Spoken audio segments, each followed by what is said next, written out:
Hello YouTube, this is Morgan Airspeed Prime here with my next Star Wars Rewatch video. This one's going to be for Star Wars Episode 6, Return of the Jedi. So we finish off the original trilogy here.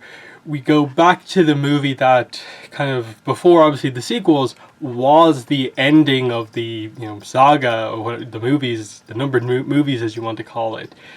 And it's an interesting one to go back to as well, given that we're like a week and a bit away from Rise of Skywalker, which is going to, in some way, retcon aspects of this movie. The Vader redemption moment here, killing the Emperor, is going to be retconned in some way. We don't know how exactly that is, and that's a big thing. That is a very big thing, and that's where the pressure is on for Episode 9, because if they get it wrong, they've suddenly made 9 not be that great, and then they've also affected Episode 6 in what they've done. So that was the very interesting thing here of, like, ultimately 9 is going to have to hit a lot of the same beats as this movie, but it needs to do them in a way that justifies why, like, the sequel trilogy actually exists. Because are we really going to be okay if we get to the end of 9 and Rey defeats the Emperor? Rey is the new leader of the Jedi Order, and she's starting the Jedis again. Kylo is the one who basically plays the Darth Vader role in terms of assisting with the killing of the Emperor, the redemption of a Skywalker type thing. Like, they need to be careful about, like, being referential in a way, but also not just repeating the same things again. Because this movie did a lot of those big beats really well, and they can't really just repeat it again. But let's move away from just talking about the sequel stuff and just get into the movie itself. Watching it again, this is one of the ones that I remember a lot when I was younger, in that probably 6 more than 4 or 5 was the one of the 3 that I watched the most before the prequels came out. In that, like, I have such vivid memories of probably one of my favorite moments, just from pure kind of nostalgia, being the Luke basically walking the plank into the Sarlacc pit and doing the kind of jump up on the edge. The lightsaber comes out, the reveal of the green lightsaber. It's such a fantastic moment, and I think just in general, the start of Return of the Jedi, the sequence on Tatooine, how they set it up and build up to that big action set piece is so well done. It's a great way to sort of reintroduce all the characters after a little bit of a time skip of, like, okay, this is where Han has been brought to after being frozen in carbonite. Here's Leia, Lando, Chewie, Luke kind of planning in the background, C-3PO and R2, all kind of present and accounted for as they begin to kind of spring this kind of trap. And I think the Jabba's palace is a great location. There's some really fun scenes, like obviously Han being freed from the carbonite and the kind of romance scene, and then of course Luke's first appearing on the hologram that R2 has, but then appearing in person. Fantastic moment. He's now a Jedi Master, and you see how much more composed he is. His character is changed a bit in this movie, and you see that he's not that inexperienced, very young character anymore. There's a lot of kind of wisdom and composure here, and that makes him very, I think, much more interesting, that you've seen how the training and sticking around for that training, what it's done for him.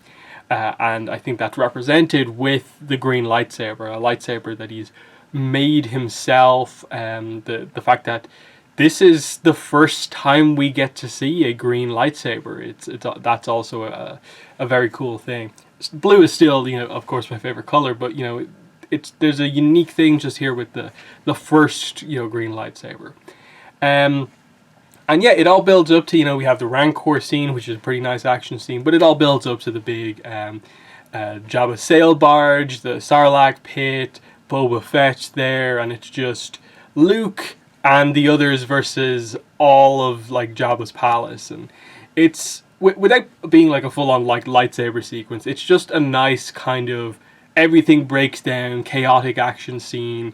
lots of kind of dynamic sort of jumping from place to place, different groups of characters. Han's recovering from the blindness after being in carbon for so long. He and Lando get to sort of team up. Leia kills Jabba in all of this, which was a nice moment for her.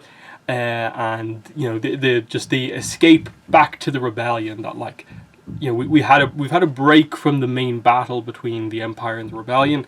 We need to get back to this after 5 didn't really cover it, and so far the start of this movie hasn't. But we immediately go back and set up the stuff on Endor, and again, it's one of those things, like the middle part is kind of maybe the weaker part of the movie, but it's still very, very interesting. The only thing with Endor, though, is that the decision that a lot of people maybe makes 6 not their favorite of the originals is just the fact that, is Endor the correct location to maybe do the final battle, given that the assistance from the natives is the assistance from the Ewoks? Can you get behind the idea that the Empire is sort of undone by the ragtag rebels with assistance from the Ewoks? And it's always been a little bit of like one of those ones where like it's not the best part of Star Wars, but it's fine. Like watching it again, they do a decent job at getting across that like they're masters of the jungle in the way, they know their land really well. But I do think like Episode 1 as an example is a better way to do the sort of native species of a planet going up against the technologically advanced opponent, and really showing how impressive they are. That was better done because I think you can get behind the Gungans a little bit more as being a threat compared to the Ewoks, that their specific use of like plasma technology with the Boomas is, I think, a little bit more believable than just the sort of forest traps that they do.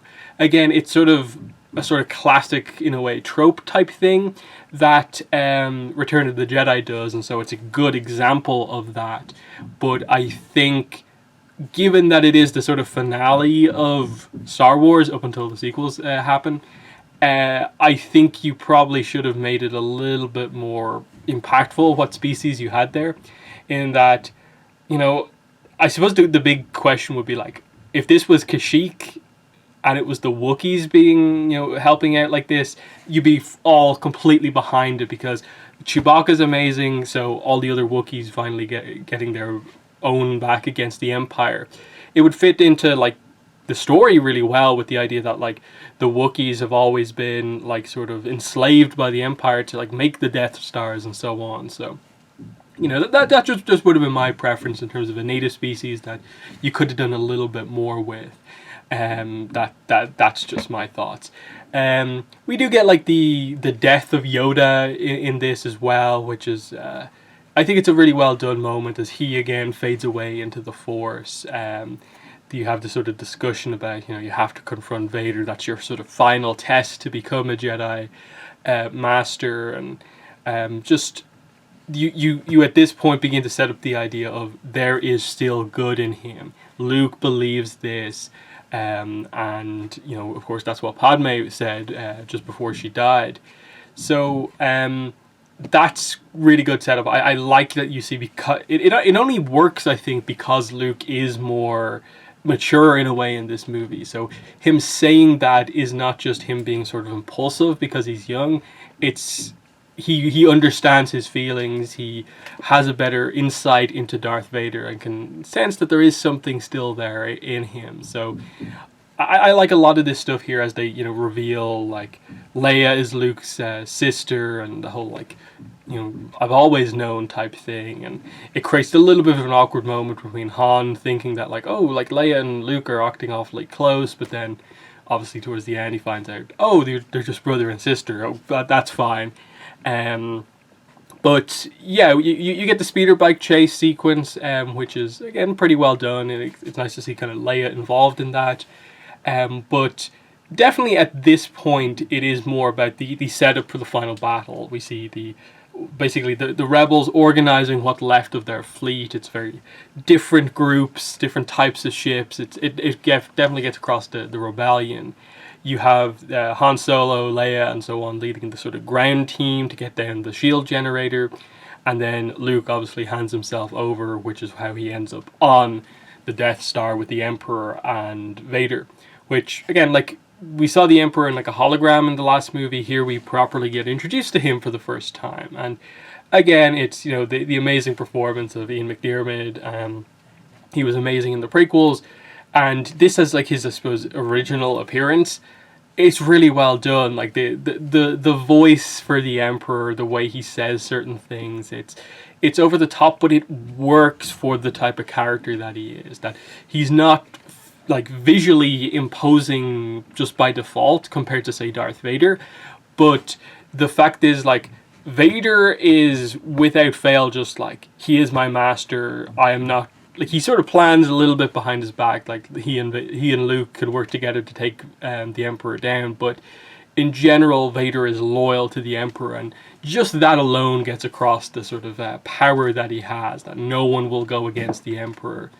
And yeah, like, it is definitely the highlight of the movie, I think, is the sequence on the Death Star, as they basically just watch. They allow Luke to watch the rebels fail basically in the battle, because obviously they haven't managed to take down the shield yet, so they're just kind of getting wiped out as they're waiting for that to happen.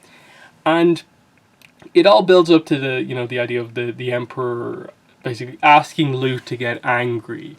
You know, tap into your anger, your feelings, strike me down with your lightsaber, and your path to the dark side will be complete. Like, getting across the idea that, like, oh yeah, if you kill me like this, you'll have given me what I wanted. And I think that's always a great thing when the villain can do that, can put the hero in a position where if he does what's sort of expected of him in this scenario, he sort of becomes what he hates. And so there's some great moments there, and especially because the situation is more of like the Emperor and Luke, and Vader for a few of the scenes is just sort of like standing back and letting them interact. And so when Luke finally ignites the lightsaber, that's when Vader steps in and we get the big duel. And I've been going pretty in depth on the lightsaber duels over the course of these reviews, and look, this again, I don't think choreography wise is anything particularly great. You have a few quick sequences, but in general they're just basically doing storytelling in this fight.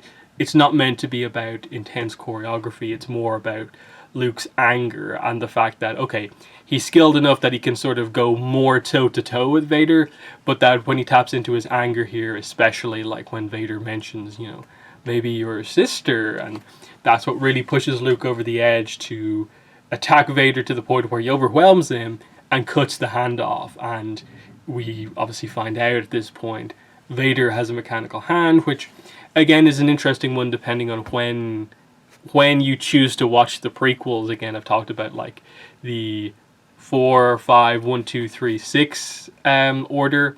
Is probably one of the better ones to do to maintain the I am your father reveal. But, you know, at the time, like, I don't think we entirely knew, just based off the originals, that, you know, Obi-Wan, I think before this has said he's more machine than man, but we didn't really know the full extent of that. So finding out that the same part that like Luke has that's mechanical is mechanical on Vader as well. But yeah, after this, this is of course when the Emperor thinks he now has Luke. Luke is tapped into the dark side, but Luke calms down, puts his lightsaber down, and refuses to go over to the dark side. And it's a big moment, him doing that. And this is when we get the reveal of Force lightning from the Emperor, which was always a cool thing at the time, of just like, yeah, this is the power. Like, he doesn't need a lightsaber because he can use the Force to electrocute people. And that's a really cool ability. And Luke is obviously just getting ruined by the lightning, and they set up, it keeps happening. It's almost gratuitous, the amount that Luke is getting shocked here. Vader gets to his feet. The Emperor's not suspecting anything, and finally it happens.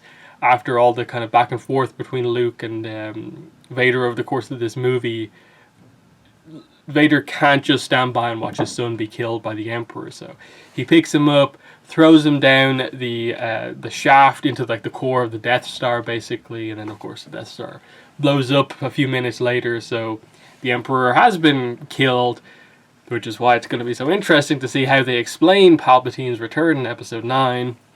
I don't know how they're going to do that, because retroactively giving these kind of detailed explanations, I don't think has ever been like a great strength I'd associate with Star Wars. But we'll see how they go about it, if they even attempt to give an explanation at all. But obviously in doing this, Vader gets electrocuted, and it's like it hits him like 10 times as hard because he's mostly machine, and Vader's dying. And we get to see, of course, the true face of Vader as he looks right now. Anakin, he's back, and it's a nice final scene of just like Luke not wanting his father to die at this point after having just kind of redeemed himself. But, Vader just kind of, kind of in a way thanks him for, always having faith in him, believing that there was good left in him. And it's just him redeeming himself just before his death is, it's always a great, thing for a character to do it like this, and that, if he had survived after this, he would have had to really approach the idea of what does he still have to, take responsibility for, even though he's on the good side now, he still has to make up for the bad stuff that he's done. But the sort of redemption in death kind of allows you to just do the general storytelling without needing to go crazy in depth, which is why I think that's why most people lean with Episode 9, that they'll probably have to do the same thing with Kylo. In terms of like, I don't know if this movie is going to have the depth to go into Kylo, to explore the idea of having him turn things around and still survive the movie and kind of have it be okay. So they'll probably just have him go down the path of Vader and die in assisting Rey at the end. But again, we'll see exactly how they do it. And another thing with this movie, like the run on the Death Star this time, I don't think is as good as the one in Episode 4. It's still interesting, definitely. It's different, in that they're flying into the Death Star because it's like incomplete and it's like super cramped and stuff like that.